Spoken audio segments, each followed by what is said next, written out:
Friends, welcome to my channel. അപ്പൊ നമ്മൾ ഇന്ന് ഡിസ്കസ് ചെയ്യാൻ പോകുന്നത് ഡെന്റൽ കോമ്പോസിറ്റ് ആണ്. അപ്പൊ കോമ്പോസിറ്റ് എന്ന് വെച്ച് കഴിഞ്ഞാൽ ഇപ്പോ നമുക്ക് ഡിസൈറബിൾ ആയിട്ടുള്ള പ്രോപ്പർട്ടീസ് ഉള്ള രണ്ടോ അതിലധികമോ മെറ്റീരിയൽസിന്റെ പ്രോപ്പർട്ടീസ് നമ്മൾ ഒരു മെറ്റീരിയലിൽ കിട്ടണമെങ്കിൽ ആ രണ്ട് മെറ്റീരിയലിനെ കൂടെ കമ്പൈൻ ചെയ്യാൻ നേരത്ത് നമ്മൾ ആ ഡിസൈറബിൾ ആയിട്ടുള്ള രണ്ട് മെറ്റീരിയലിന്റെ ഡിസൈറബിൾ ആയിട്ടുള്ള പ്രോപ്പർട്ടീസ് നമ്മൾ അത് കമ്പൈൻ ചെയ്യുന്നതിന്റെ ഫലമായിട്ടുണ്ടാവുന്ന ആ മെറ്റീരിയലിൽ കിട്ടുന്നു. ഇതിനെയാണ് നമ്മൾ കോമ്പോസിറ്റ് എന്ന് പറയുന്നത്. അപ്പോൾ നമുക്ക് ഇത് ഡെന്റിസ്ട്രിയിലും യൂസ് ചെയ്യാം. അപ്പൊ അതിന് വേണ്ടിയിട്ടാണ് നമ്മൾ ഡെന്റൽ കോമ്പോസിറ്റ് ഡെവലപ്പ് ചെയ്തത്. സോ നമ്മുടെ ഡെന്റൽ കോമ്പോസിറ്റില് രണ്ട് ടൈപ്പ് ഓഫ് കമ്പോണൻസ് ഉണ്ട്. മെയിനായിട്ട് ഒരു ഡിസ്പേഴ്സ്ഡ് ഫേസും ഉണ്ട്, ഒരു കണ്ടിന്യൂസ് ഫേസും ഉണ്ട്. ഡിസ്പേഴ്സ്ഡ് ഫേസും ഉണ്ട്, കണ്ടിന്യൂസ് ഫേസും ഉണ്ട്. കണ്ടിന്യൂസ് ഫേസ് റെസിൻ ആണ്, ഡിസ്പേഴ്സ്ഡ് ഫേസ് സിലിക്കയാണ്. Continuous phase resin. ഇനി നമ്മൾ ഹിസ്റ്ററിയെ കുറിച്ച് പറയുകയാണെങ്കിൽ നമ്മൾ ആദ്യത്തെ ഡെന്റൽ കോമ്പോസിറ്റ് കണ്ടിന്യൂസ് ഫേസ് മാത്രമാണ് ഉണ്ടായിരുന്നത്. ഇതിനകത്ത് ഡിസ്പേഴ്സ്ഡ് ഫേസ് ഉണ്ടായിരുന്നില്ല. സോ അതിനെ കുറിച്ച് നമുക്ക് പിന്നീട് പറയാം. ആദ്യം നമ്മൾ കണ്ടിന്യൂസ് ഫേസിനെ കുറിച്ച് ഒന്ന് പറയാം. നമ്മുടെ കണ്ടിന്യൂസ് ഫേസ് വരുന്നത് മീഡിയൽ മെത്ത ആക്രിലേറ്റ് ആണ് യൂസ് ചെയ്യുന്നത്. നിങ്ങൾ കേട്ടിട്ടുണ്ടായിരിക്കും. നമ്മൾ കോമൺ ആയിട്ട് നമ്മൾ പ്രോസ്റ്റോയിൽ യൂസ് ചെയ്യുന്ന ആ ഒരു പ്രോസ്റ്ററ്റിക് മെറ്റീരിയൽസ് ഉണ്ടാക്കാനായിട്ട് നമ്മൾ യൂസ് ചെയ്യുന്നതാണ് മീഡിയൽ മെത്ത ആക്രിലേറ്റ് വരുന്നത്. നമ്മുടെ FPD ഒക്കെ ഉണ്ടാക്കാനായിട്ട് നമ്മൾ യൂസ് ചെയ്യുന്നത് മീഡിയൽ മെത്ത ആക്രിലേറ്റ് ആണ്. അപ്പം ഇത് തന്നെ എന്തുകൊണ്ട് കോമ്പോസ്റ്റ് ഉണ്ടാക്കാൻ യൂസ് ചെയ്തുകൂടാ, അല്ലെങ്കിൽ ഒരു ഫില്ലിംഗ് മെറ്റീരിയൽ ഉണ്ടാക്കാൻ യൂസ് ചെയ്തുകൂടാ എന്ന് അവര് വിചാരിച്ചു. അങ്ങനെയാണ് ഇത് ഡെവലപ്പ് ചെയ്യുന്നത്. അതിനെ പോളിമറൈസ് ചെയ്ത് പോളി മീഡിയൽ മെത്ത ആക്രിലേറ്റ് ആക്കി. അങ്ങനെയാണ് ആദ്യത്തെ ഡെന്റൽ കോമ്പോസിറ്റ് വരുന്നത്. ഇനി ഇതിനകത്ത് ഒരു പ്രശ്നമുള്ളത്, ഇതിനകത്ത് ഒരു ഫങ്ഷണൽ ഗ്രൂപ്പേ ഉണ്ടായിരുന്നുള്ളൂ മീഡിയൽ മെത്ത ആക്രിലേറ്റില്. സോ അതുകൊണ്ട് ക്രോസ് ലിങ്കേജ് പോസിബിൾ ആയിരുന്നില്ല. ക്രോസ് ലിങ്കേജ് നോട്ട് പോസിബിൾ ആയിരുന്നു. ഇതിങ്ങനെ ഡയറക്റ്റ് ആയിട്ട് ഇങ്ങനെ യൂണിഫങ്ഷണൽ ആയതുകൊണ്ട് തന്നെ സ്ട്രെയിറ്റ് ആയിട്ടുള്ള ആ ഒരു പോളിമറൈസേഷൻ മാത്രമേ ഉണ്ടായിരുന്നുള്ളൂ. അതുമല്ല, പോളിമറൈസേഷൻ ഷ്രിങ്കേജ് വലുതായിട്ട് ഈ മീഡിയൽ മെത്ത ആക്രിലേറ്റിനുണ്ടായിരുന്നു. അതുകൊണ്ടാണ് നമ്മൾ വേറെ ചില ബൈ ഫങ്ഷണൽ ഗ്രൂപ്പുള്ള ചില മോണോമേഴ്സ് ഇൻട്രൊഡ്യൂസ് ചെയ്തിട്ടുള്ളത്. ബിസ് GMA, UDMA, ടെക് DMA പോലെയുള്ള കാര്യങ്ങൾ ഇൻട്രൊഡ്യൂസ് ചെയ്തത് അതുകൊണ്ടാണ്. സോ അത് ഇൻട്രൊഡ്യൂസ് ചെയ്തതിന് ശേഷം ഇങ്ങനെയുള്ള രീതിക്കുള്ള ഒരു ക്രോസ് ലിങ്കേജ് പോസിബിൾ ആയി വന്നു. എന്നാലും ഇതിന്റെ ഇടയ്ക്കുള്ള സ്പേസ് ഇല്ലായിരുന്നത് കൊണ്ട്, ഇടയ്ക്കുള്ള സ്പേസിൽ ഒന്നും ഇല്ലായിരുന്നത് കൊണ്ട് തന്നെ സ്ട്രെങ്ത് നമ്മൾ ഉദ്ദേശിക്കുന്ന പോലെ കിട്ടിയിരുന്നില്ല. സോ അപ്പൊ അതിനുവേണ്ടി നമ്മൾ എന്ത് ചെയ്തു? ആ ഒരു ഡിസ്പേഴ്സ്ഡ് ബേസും കൂടെ ഇതിന്റെ കൂട്ടത്തിൽ ആഡ് ചെയ്തു. അതാണ് സിലിക്ക. ഡിസ്പേഴ്സ്ഡ് ഫേസ് ആണ് സിലിക്ക. ഇവിടെയാണ് ഡിസ്പേഴ്സ്ഡ് ഫേസ്. ഇത് കണ്ടിന്യൂസ് ഫേസ് ആണ്. കണ്ടിന്യൂസ് ഫേസ് ആണ് റെസിൻ വരുന്നത്. ഇനി ഈ സിലിക്ക തന്നെ നമ്മൾ രണ്ടായി ക്ലാസിഫൈ ചെയ്യാം. ക്രിസ്റ്റലൈൻ സിലിക്കയും non crystalline silica. Crystalline silica and non crystalline silica. Crystalline silica rough ആയിട്ടുള്ള സിലിക്കയാണ്. നോൺ ക്രിസ്റ്റലൈൻ സിലിക്ക ഗ്ലാസ് പോലത്തെ മെറ്റീരിയൽ ആണ്. സോ അത്രയും റഫ്നെസ് ഇല്ല. സോ നമുക്ക് സ്മൂത്ത് സർഫസ് ആയിട്ടുള്ളത് കിട്ടണമെങ്കിൽ നമ്മൾ നോൺ ക്രിസ്റ്റലൈൻ സിലിക്ക നമ്മുടെ ഫില്ലർ ആയിട്ട് യൂസ് ചെയ്ത് കഴിഞ്ഞാൽ നമ്മൾ സ്മൂത്ത് ആയിട്ടുള്ള സർഫസിലുള്ള ഒരു കോമ്പോസിറ്റ് കിട്ടും. ഇനി ഈ കോമ്പോസിറ്റും റെസിനും കൂടെ നമ്മളൊരു ബോണ്ടേജ് വേണ്ടേ? അപ്പൊ അതിനു വേണ്ടി നമ്മൾ യൂസ് ചെയ്യുന്ന ഒരു സാധനമാണ് സിലിക്കയും റെസിനെയും കൂടെ ഗ്ലൂ ചെയ്യുന്ന സാധനമാണ് കപ്ലിംഗ് ഏജന്റ്. അത് ഓർഗാനോസിലൈൻ ആണ്. ഓർഗാനോസിലൈൻ കപ്ലിംഗ് ഏജന്റ് ആണ് നമ്മൾ കോമ്പോസിറ്റ് യൂസ് ചെയ്യുന്നത്. ഇനി കോമ്പോസിറ്റിന്റെ ആ ഫില്ലർ, ഒരു സിലിക്ക ഫില്ലറിനെ ബേസ് ചെയ്തുകൊണ്ട് നമ്മൾ കുറെ ക്ലാസിഫിക്കേഷൻ ഉണ്ട്.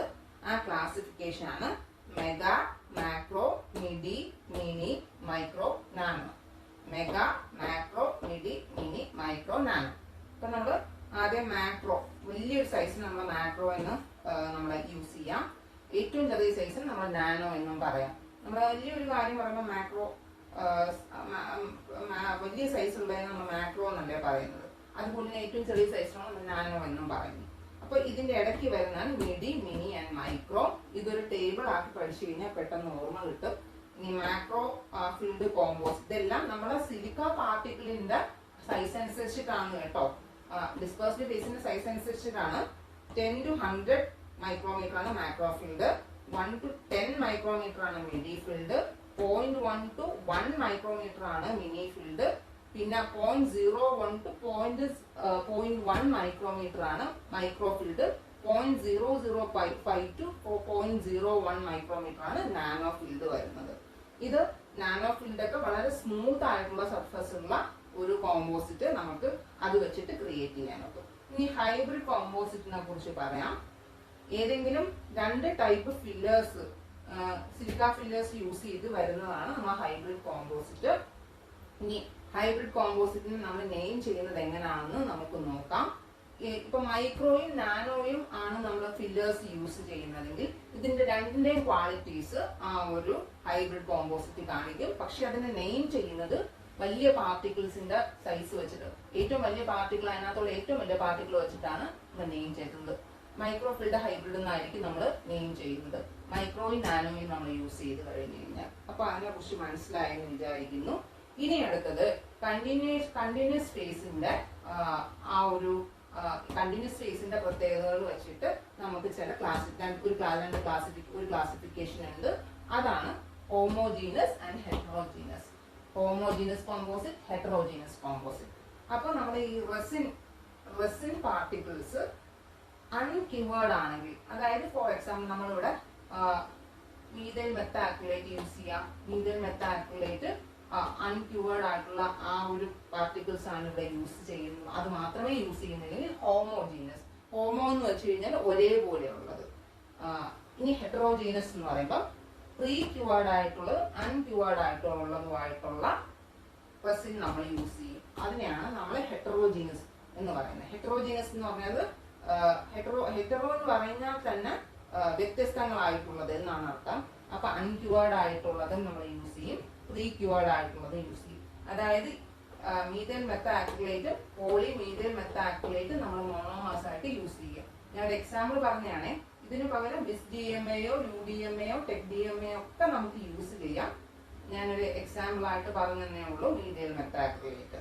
സോ അത്രയും കാര്യങ്ങൾ മനസ്സിലായെന്ന് വിചാരിക്കുന്നു. ഇനി അടുത്തത് ക്യൂറിങ്ങിന്റെ ബേസിസിൽ നമ്മൾ കോമ്പോസിറ്റിനെ മൂന്നായിട്ട് തിരിച്ചിട്ടുണ്ട്. ലൈറ്റ് ക്യൂവേർഡ്, കെമിക്കൽ ക്യൂവേർഡ് അല്ലെങ്കിൽ self cured, dual cured. Light cured, chemical cured അല്ലെങ്കിൽ self cured, dual cured. Light cure എന്ന് പറയുന്നത് നമ്മൾ അതിനെ കുറിച്ച് ഡിസ്കസ് ചെയ്യാം.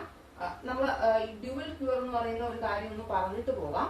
ലൈറ്റ് ക്യൂവേർഡ് ആയിട്ടുള്ള പാർട്ടിക്കിൾസും കെമിക്കൽ ക്യൂവേർഡ് ആയിട്ടുള്ള പാർട്ടിക്കിൾസും രണ്ടും ഉള്ള ഒരു ടൈപ്പ് ഓഫ് കോമ്പോസിറ്റ് ആണ് ഡ്യുവൽ ക്യൂവേർഡ്. ഇതിനകത്ത് രണ്ട് ടൈപ്പ് പാർട്ടിക്കിൾസ് ഉണ്ടാവും ഡ്യുവൽ ക്യൂവേർഡിനകത്ത്. സോ ലൈറ്റ് ക്യൂവേർഡിനെ കുറിച്ച് നമുക്ക് ആദ്യം ഡിസ്കസ് ചെയ്യാം.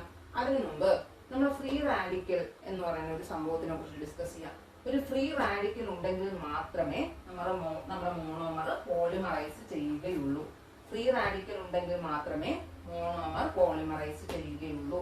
സോ ലൈറ്റ് ക്യൂവേർഡ് ആയിട്ടുള്ള കോമ്പോസിറ്റില് നമ്മൾ ബ്ലൂ ലൈറ്റ് ആണ് യൂസ് ചെയ്യുന്നത്. ആ ബ്ലൂ ലൈറ്റ് ക്യാംഫറോക്വിനോൺ എന്ന് പറയുന്ന ഫോട്ടോ ഇനിഷ്യേറ്ററിനെ ആക്ടിവേറ്റ് ചെയ്യുന്നു. ക്യാംഫറോക്വിനോൺ എന്ന് പറയുന്ന ആ ഒരു ഫോട്ടോ ഇനിഷ്യേറ്ററിനെ ആക്ടിവേറ്റ് ചെയ്യുന്നു. ഇനി ക്യാംഫറോക്വിനോൺ എനർജി ആക്ടിവേറ്ററിന് ട്രാൻസ്ഫർ ചെയ്യുന്നു. ക്യാംഫറോക്വിനോൺ എനർജി ആക്ടിവേറ്ററിന് ട്രാൻസ്ഫർ ചെയ്യുന്നു. ഈ ആക്ടിവേറ്റർ ഫ്രീ റാഡിക്കൽ പ്രൊഡ്യൂസ് ചെയ്യുന്നു. ഡൈമീഥൈൽ അമിനോഇഥൈൽ മെത്താക്രിലേറ്റ് ഇതാണ് ആക്ടിവേറ്റർ. Dimethyl അമിനോഇഥൈൽ methacrylate. ഈ ഫ്രീ റാഡിക്കൽ വെച്ചിട്ട് ഈ methyl methacrylate poly methyl methacrylate ആയി മാറുന്നു.